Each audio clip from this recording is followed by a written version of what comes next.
Hey there, and welcome to Marriage Talks, a real, authentic, and relatable podcast about how to thrive in your marriage.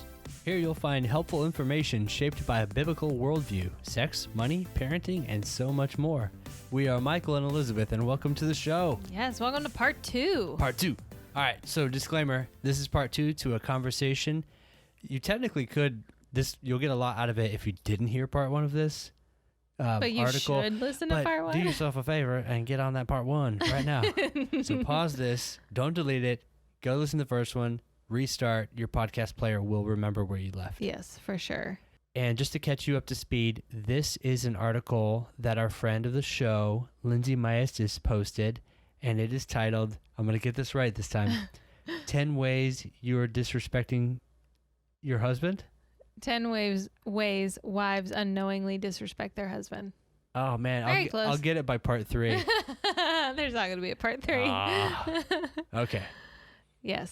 Yeah, so it was really a thought-provoking article, and we wanted to discuss it and kind of give a little bit of tidbits and tips and tricks to each of the 10 parts. Yes. And before we dive into the second half, starting with item number 6, we do want to let you know that today's episode is sponsored by the Marriage Talks Patreon page, and there are just fun little perks and bonus content there that you can check it out. Plus, it also supports the ministry of Marriage Talks, which really means the world to us, and we would just love it if you would prayerfully consider that. Yeah, and again, another reminder to rate and review the podcast on your favorite podcast player, and it helps a lot with getting us up on the top of the list. You search for marriage, and Marriage Talks comes up. Yes. Yeah, so check it please out. do that. Plus, Thanks, we read the reviews. That is hard to say. Yeah, don't say that fast. All right, let's get into the nitty-gritty again. Yes. I like that phrase, I guess. Nitty-gritty. Yeah. It's fun to say. Yeah. Let's get into the number 6, a way that a wife could unknowingly undermine their husband. Yes. Is to... No, that's not right. Undermine and disrespect. I was like, I have do I brain correct tied you up again? here. No, undermining your husband. So nothing feels worse than when you get second guessed in front of other dudes or your own kids. Yeah. So ladies, be aware of that, and it's painful as a guy. Like, we got pride. Hopefully as a guy you got pride in yourself, and when you just get like any authority that you show, and it could be good authority. Not all authority is bad. You have, assert some authority. Hey, pick up your room. Or I said, no iPad time right now. And then if your wife comes in and says, no, iPad's fine, and the kid just goes on, it's like, well, you just took away all authority I might have. Yeah. So it can make the husband kind of want to basically pull out from decision making. Like, look, if I say anything every time, not even every time, but you so often say something different and undermine me, what's the point of me even trying to make decisions ever? Yeah. And we've had some like miscommunication between like what we said that a child could do and couldn't do. And so we're learning, like, and I think we already know it, but we just kind of get caught up in the moment, like, oh yeah, that's fine, or oh no, don't do that. But then the other parent has already said, oh, I said that they couldn't do that, or this is really the full story of what happened. And so there can like leave some grace for some miscommunication. But when wives, you are like blatantly just like, don't worry about what dad said, you can do this, or you can't do this, or that's not okay. And on an extreme level, we've seen it, wives berating their husbands in front of other people. Like, that's undermining their authority, and that is not okay. Don't ever do that. Don't ever, praise the Lord, that is not a tendency that I have or an example that I grew up with. So I'm incredibly thankful for that. And I think it's very safe to say that undermining your husband is not something that happens in our house, thankfully, by the example that my parents set. But if I know that for like a very strong-willed woman, this can be very difficult, that needs to be kept in check. But Yeah, it's not good. And there needs to be a conversation behind closed doors. We don't need to air out dirty laundry in front of everybody. Yeah, that's a big one. It's just if you have a disagreement, that's perfectly fine. You're two different people. But it's just like showing other people that, well, I wear the pants, not him. That kind of thing is just a terrible, terrible situation to be caught up in for both parties. Yeah. Because that's not a biblical interaction. We shared it. What was it, last week? I feel like we shared it very recently. 2 weeks ago with expectations in Ephesians, where husbands are called to have a role, wives are called to have a role. There's a mutual respect. It's not he's over her and all his decisions supersede. Yeah, it's not an abuse of power type thing. But it's like, there's or it kind of makes me think of totally not a biblical example, but from My Big Fat Greek Wedding. The man is the head, and the woman is the neck and turns him. Yeah, can turn the head any way she wants. Yeah, and that sounds manipulative, but I think of that as terms of like a backdoor conversation can go a long way. Like, hey, look, I hear what you're saying, but I have some thoughts about this, and if it's a genuine like, hey, I want to put some like constructive input into this, it can be received well. Yeah, and it can be helpful for both people. Yeah. Because again, the man's not always right, and I don't mean to suggest that ever. No. There's a level of accountability and staying like having good standards and things like that. That's a part of the partnership of marriage, of being in that relationship. That's why you have checks and balances. So yeah. Number 7, lusting and flirting with other men around your husband, whether he's there or not. First of all, this is wrong. But it's like one of those, yeah, don't do that. This seems pretty common sense, but I think it needs to be said because there could have been some very dysfunctional examples set growing up, and this is not okay. This is not a tactic that gets your husband to fight for you or to have like a steamier sex time later. All this does is like make him feel really small and really, really hurts him. This is not good. It's funny to think of if you believe that those two examples will happen, like you're not thinking straight. Like that's not going to happen. It's going to be the opposite. It's like, peace, well, because whatever. It's a thing that they do in the movies. And so we subliminally believe like, oh, if I make my husband jealous, he's going to be the man that I always thought he would be. It's like, no, if you're waiting for your husband to be the man that you always wanted him to be, then we need to have some therapy because there's some deeper things going on there. It's not like a flirting will cure this. No, it's going to cause a lot more damage. And most likely, if your husband's not stepping up in certain ways, most likely going to make him retreat even more because he's like, well, I guess she doesn't need me. Yeah, absolutely could. And it's another thing too is when talking about like affair proofing your marriage, one of the big things is that little things turn into a big deal. For sure. So a little something like I don't know how much you if you can't see us, I'm trying to do an example here. It's not working. If like that kind of even something so simple as a hand on an elbow. Yeah. When placed the right way, with the can right absolutely unlock. Yeah. Like, whoa, interest. That can be intoxicating. Yes. Both ways, men and women. That's how we're wired. And you just never know if you are just flirting for whatever purpose, whether that be to make your husband jealous or something like that, which I hope's not that common of a thing. It seems so silly. But it can actually, the person who is not knowing that they're a party to this kind of weird marital thing, it could really mess them up too. Oh, yeah. Because then they're like, whoa, so-and-so's interested in me. And then it's not a good situation. No, it's not. Avoiding issues with your husband. This is kind of like pushing everything under the rug, and then all of a sudden you have this like massive explosion of crap just come out of your carpet because you can't shove anything more.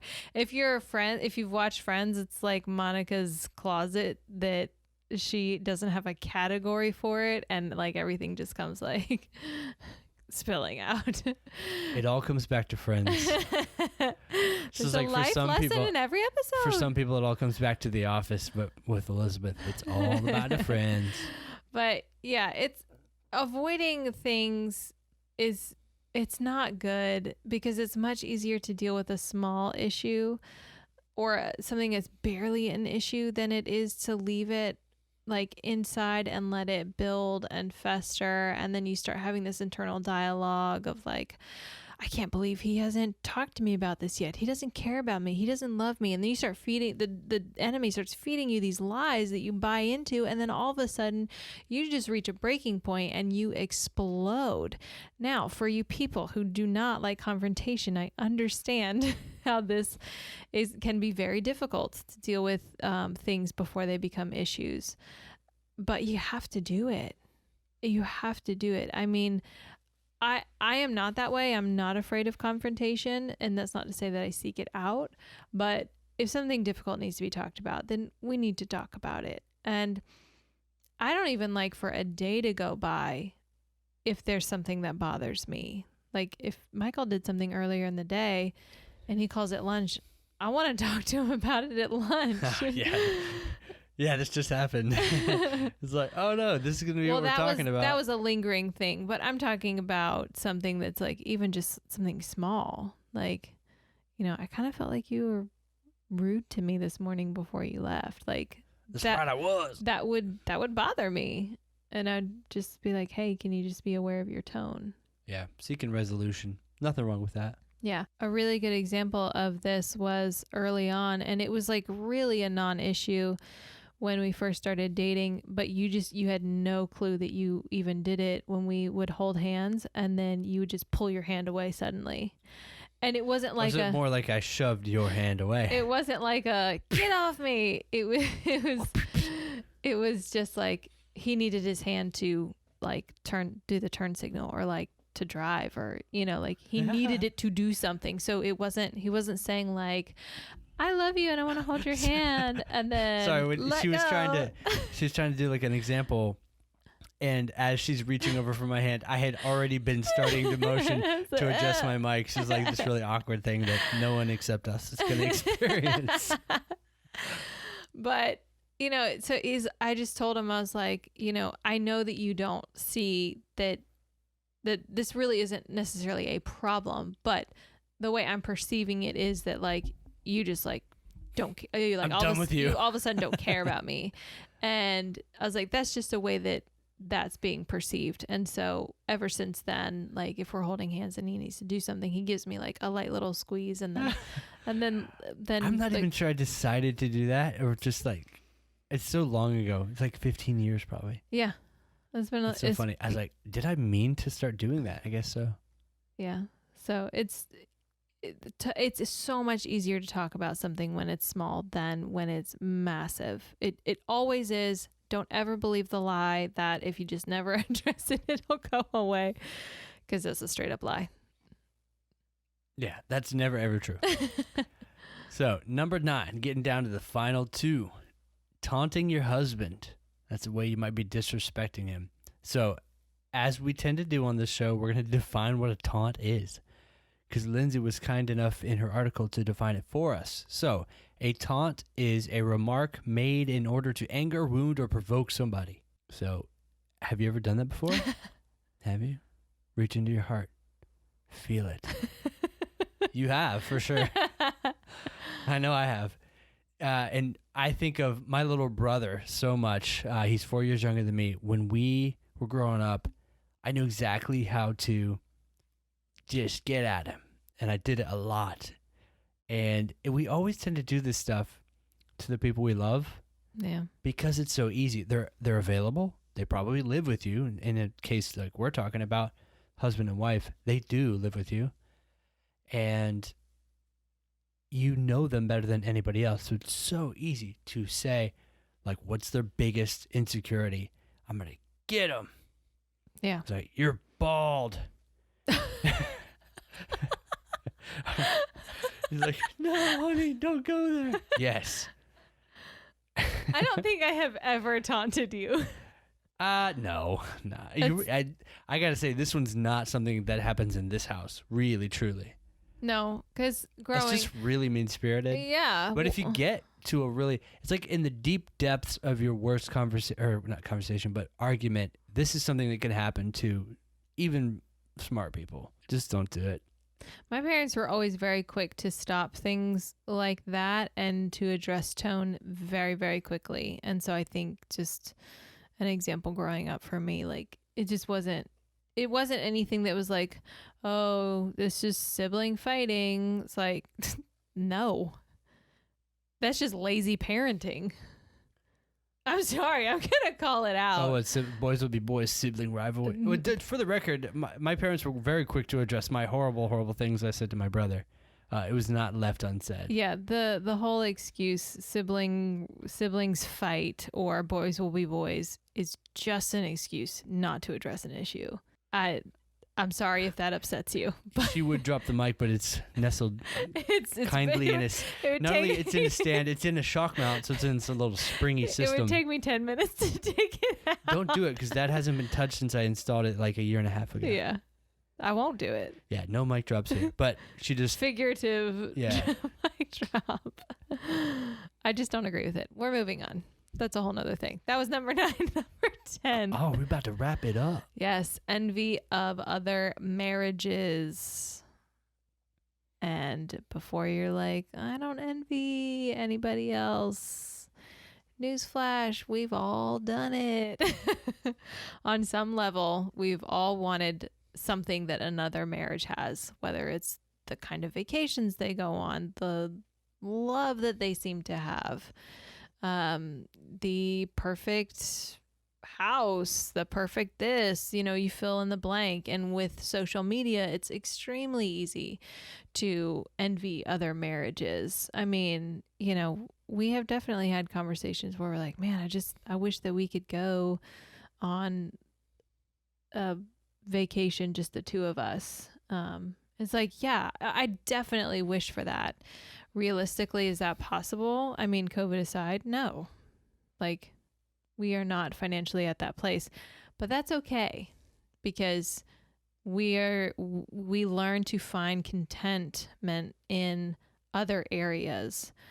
Is that bad to have a dream and like a desire for your marriage, like to go on a week vacation, Michael and I, to have that desire? That desire is not bad at all.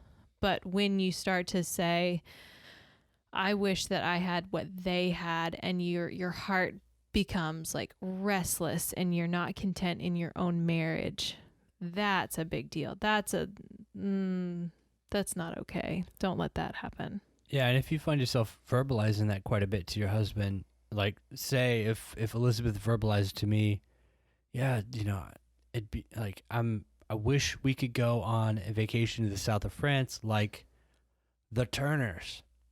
And I'm like, I'll never be able to get you on a 2-week south of France tour or whatever. And now I feel like a bad husband or like a bad provider because that's what you want more than anything. And it's kind of eating at you enough for you to kind of mention it.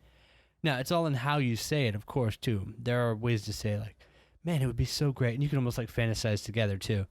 I think that could be helpful or like a cool conversation. Yeah. But it's like the spirit of what you say and how you say it. It's like, you're not providing enough for my Range Rover and vacations and all that stuff. So if that's where your heart's at, again, kind of like when we first started talking last week, what are you bringing up? The thing that you're saying, why are you bringing it up? Is it to benefit your husband? Is it to kind of bring him down? And just kind of take stock of that before you say it. Yeah, like if you bring it up in a way to where you're like, I know that he loves me so much and he'll do anything for me. And if I suggest this vacation in a certain way, he will do anything it takes to make it happen. All on credit. All on credit. It's like, no, bad. Step back. That is a train wreck waiting to happen. And that does not bring you closer to your spouse. Don't do that. Don't do that. But if you're like, hey, next date night, let's talk about like 5 dream vacations. Like that would be super fun conversation to talk about. Like I would love one day to experience Italy and drink wine and eat pasta and just like experience the culture. I think it would be such a beautiful thing. Am I going to be super pissed off if that never happens? No. No, I'm not going to, because it's not biblical for me to hold on to that sort of thing and like let my heart get attached to that and be discontent in my marriage. Like that is just straight up sinful. So being content in my marriage where we are and having a clear vision of where we're going together is important. Like I said before, it is not bad to have dreams and desires for your marriage that are like kind of extras, like extras above and beyond your basic needs. Those things are not bad, but do a heart check. Yeah. So that wraps us up on the 10. Yes, we made it through all 10. You could be disrespecting your husband. I still didn't get it right. It's you. The meaning is there. Yeah. So number 6, undermining your husband. Next is lusting after and flirting with people other than your husband. Avoiding issues with your husband, taunting your husband, and envying other marriages. Yeah. So take stock of that, y'all. Thanks a lot. Sometimes it's hard to we try to make it a little more fun because it can be like, these are 10 things you shouldn't do. But there are kind of like things to be aware of. Yeah. And I think that was the spirit of the article too. Yeah. It was just like, we want you guys to thrive. And here's 10 things you may not be on the radar for, and now you do. Yeah. So that brings perfectly into the challenges in the next 7 days. Wives, sit down with your husbands, ask them like these specific things. Do I do any of these? Be loving and gracious in your conversation, because it can be difficult, but this is important, because if you can say like, yeah, you kind of do undermine me in front of the kids, and maybe we could talk about how to not let that happen. Then you're working together as a team. Bring yourselves closer together, strengthening your marriage and eliminating a sin pattern. That's huge. And that is worth talking about. Yep. Agreed. Thank you guys so much for listening this week. We are so thankful that you come week in and week out. Let us know how the conversation goes, or if you have any suggestions for future episodes. We would love to hear from you. But y'all are amazing and we love y'all. Yeah, see ya. Bye.